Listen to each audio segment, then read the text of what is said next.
ओम नमः शिवाय।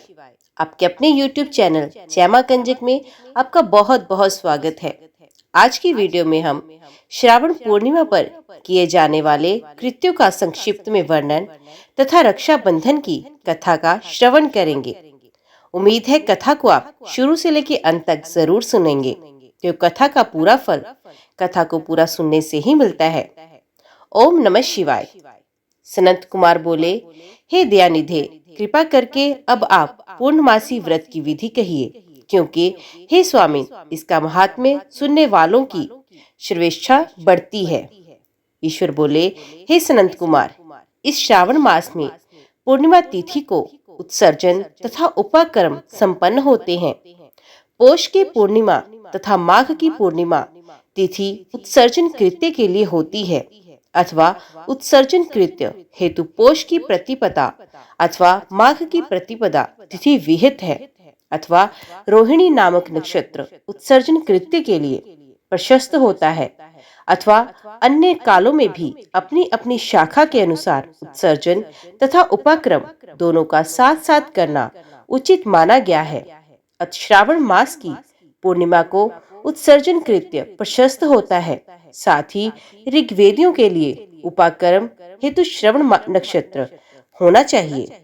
चतुर्दशी पूर्णिमा अथवा प्रतिपदा तिथि में जिस दिन श्रावण नक्षत्र हो, उसी दिन ऋग्वेदियों को उपाकर्म करना चाहिए।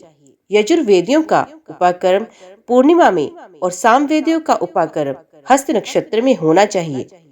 शुक्र तथा गुरु के अस्तकाल में भी सुखपूर्वक उपाकर्म करना चाहिए, किंतु इस काल में इसका प्रारंभ पहले नहीं होना चाहिए, ऐसा शास्त्र विद्यों का मानना है। ग्रहण तथा संक्रांति के दूषित काल के अनंतर ही से करना चाहिए। हस्त नक्षत्र युक्त पंचमी तिथि में अथवा भाद्रपद पूर्णिमा तिथि में उपाक्रम करें। अपने अपने ग्रह सूत्र के अनुसार उत्सर्जन तथा उपाक्रम करें। अधिक मास आने पर इसे शुद्ध मास में करना चाहिए। ये दोनों कर्म आवश्यक हैं, अतः प्रत्येक वर्ष इन्हें नियम पूर्वक करना चाहिए। उपाक्रम की समाप्ति पर द्विजातियों के विद्यमान रहने पर स्त्रियों को सभा में सभादीप निवेदन करना चाहिए। उस दीपक को आचार्य ग्रहण करे या किसी अन्य ब्राह्मण को प्रदान कर दे। दीप की विधि कुछ इस प्रकार है। स्वर्ण, चांदी अथवा तांबे के पात्र में सेर भर गेहूं भर कर गेहूं के आटे का दीपक बनाकर उसमें उस दीपक को जलाए। वे दीपक घी से अथवा तेल से भरा हो और 3 बत्तियों से युक्त हो। दक्षिणा तथा तांबूल सहित उस दीपक को ब्राह्मण को अर्पित करे। दीपक की तथा विप्र की विधिवत पूजा करके मंत्र बोले। दक्षिणा तथा तांबूल से युक्त ये उत्तम सभादीप मैंने देवादिदेव को निवेदित किया है। मेरे मनोरथ अब पूर्ण हो। सभादीप प्रदान करने से पुत्र पौत्र आदि से युक्त कुल उज्ज्वलता को प्राप्त होता है और यश के साथ निरंतर बढ़ता है। इसे करने वाली स्त्री दूसरे जन्म में देवांगनाओं के समान रूप प्राप्त करती है। वे स्त्री सौभाग्यवती होती है और अपने पति की अत्यधिक प्रिय पात्र होती है। इस प्रकार 5 वर्ष तक इसे करने के पश्चात उद्यापन करना चाहिए और अपने सामर्थ्य के अनुसार भक्ति पूर्वक दक्षिणा देनी चाहिए। हे सनत कुमार, ये मैंने आपसे सभादीप का शुभ महात्म्य कह दिया। उसी रात्रि में श्रवणा कर्म का कर्म करना बताया गया है। उसके बाद वहीं पर सर्प बलि की जाती है। वह अपना अपना ग्रह सूत्र देखकर ये दोनों ही कृत्य करने चाहिए।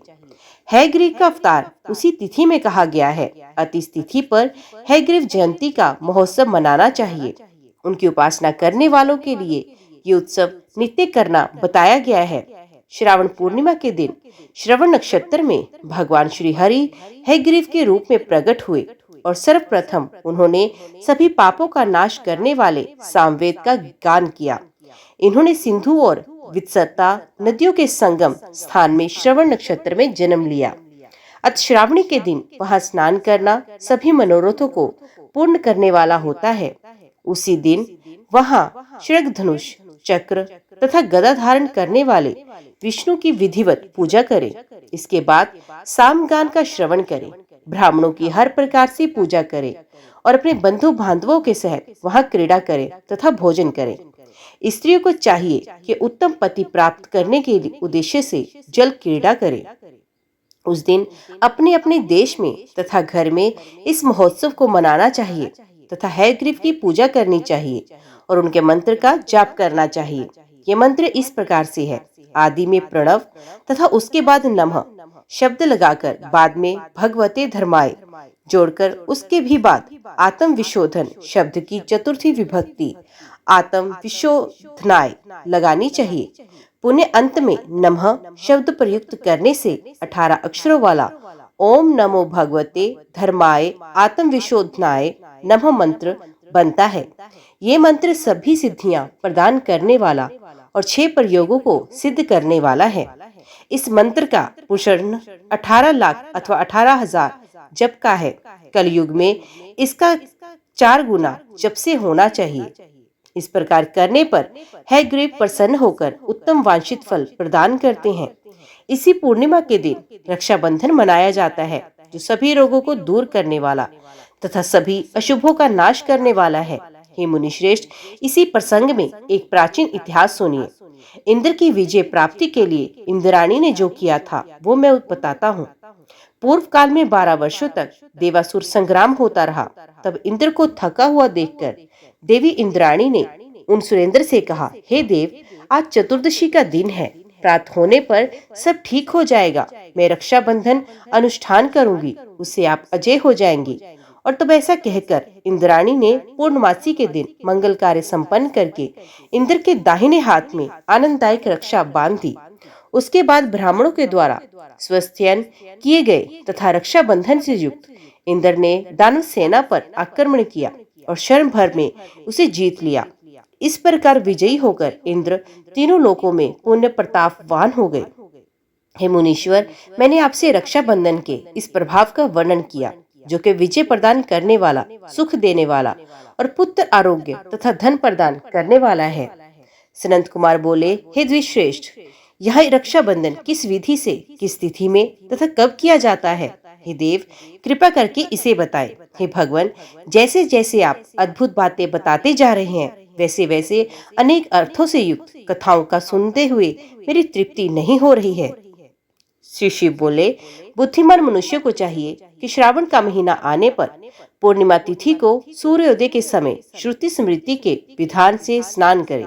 इसके बाद संध्या जप आदि करके देवताओं, ऋषियों तथा पितरों का तर्पण करने के बाद स्वर्णमय पात्र में बनाई गई स्वर्ण सूत्रों में बंधी हुई मुक्ता आदि से विभूषित विचित्र तथा स्वच्छल रेशमी तंतुओं से निर्मित विचित्र ग्रंथियों से शोभित पदगुच्छों से अलंकृत और सरशप्त तथा अक्षत से गर्भित एक अत्यंत मनोहर रक्षा अथवा राखी बनाए। उसके बाद कलश स्थापन करके उसके ऊपर पूर्ण पात्र रखे और पुण्य उस पर रक्षा को स्थापित कर दे।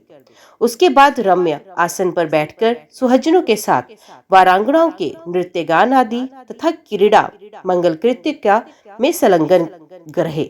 इसके बाद ये मंत्र पढ़कर पुरोहित रक्षाबंधन करे। जिस बंधन से महान बल से संपन्न दानवों के पति राजा बलि बांधे गए, उसी से मैं आपको बांधता हूँ। हे रक्षे, चलायमान मत हो। ब्राह्मणों, क्षत्रियों, वैश्यों, शूद्रों तथा अन्य मनुष्यों को चाहिए कि यत्न पूर्वक ब्राह्मणों की पूजा करके रक्षाबंधन करें। जो इस विधि से रक्षाबंधन करता है, वे सभी दोषों से रहित होकर वर्ष पर्यंत सुखी रहता है। विधान को जानने वाला जो मनुष्य शुद्ध श्रावण मास में इस रक्षाबंधन अनुष्ठान को करता है, वे पुत्रों तथा स्वजनों के सहित 1 वर्ष भर अत्यंत सुख से रहता है। उत्तम व्रत करने वालों को चाहिए भद्रा में रक्षाबंधन ना करे, क्योंकि भद्रा में बांधी गई रक्षा विपरीत फल देने वाली होती है। ओम नमः शिवाय। अभी श्रवण करें भीमाशंकर ज्योतिर्लिंग की कथा। भीमशंकर ज्योतिर्लिंग का वर्णन शिव पुराण में मिलता है। शिव पुराण में कहा गया है कि पुराने समय में भीम नाम का एक राक्षस था। वे राक्षस कुंभकर्ण का पुत्र था, परंतु उसका जन्म ठीक उसके पिता की मृत्यु के बाद हुआ। अपने पिता की मृत्यु भगवान राम के हाथों होने की घटना की उसे जानकारी नहीं थी। समय बीतने के साथ जब उसे अपनी माता से इस घटना की जानकारी हुई, तो वे श्री भगवान राम का वध करने के लिए आतुर हो गया। अपने उद्देश्य को पूरा करने के लिए उसने अनेक वर्षों तक कठोर तपस्या की। उसकी तपस्या से प्रसन्न होकर उसे ब्रह्मा जी ने विजयी होने का वरदान दिया। वरदान पाने के बाद राक्षस निरंकुश हो गया। उससे मनुष्यों के साथ साथ देवी देवता भी भयभीत रहने लगे। धीरे धीरे सभी जगह उसके आतंक की चर्चा होने लगी। युद्ध में उसने देवताओं को भी परास्त करना आरंभ कर दिया। जहां वे जाता मृत्यु का तांडव होने लगता। उसने सभी और पूजा पाठ बंद करवा दिए। अत्यंत परेशान होने के बाद सभी देव भगवान शिव की शरण में गए। भगवान शिव ने सभी को आश्वासन दिलाया कि वे इसका उपाय निकालेंगे। भगवान शिव ने राक्षस को नष्ट किया। भगवान शिव से सभी देवों ने आग्रह किया कि वे इसी स्थान पर शिवलिंग रूप में विराजित हों। उनकी इस प्रार्थना को भगवान शिव ने स्वीकार किया और वे भीमाशंकर ज्योतिर्लिंग के रूप में आज भी यहाँ विराजमान है। ओम नमः शिवाय। आज की वीडियो में इतना ही। उम्मीद करती हूँ वीडियो आपको पसंद आई होगी। वीडियो पसंद आई हो तो वीडियो को लाइक और चैनल को सब्सक्राइब जरूर कीजिएगा और कमेंट बॉक्स में ओम नमः शिवाय लिखना ना भूलिएगा। तो मिलते हैं अगले अध्याय के साथ। तब तक के लिए देखते व सुनते रहिए। जय मां कंजक, जय माता दी।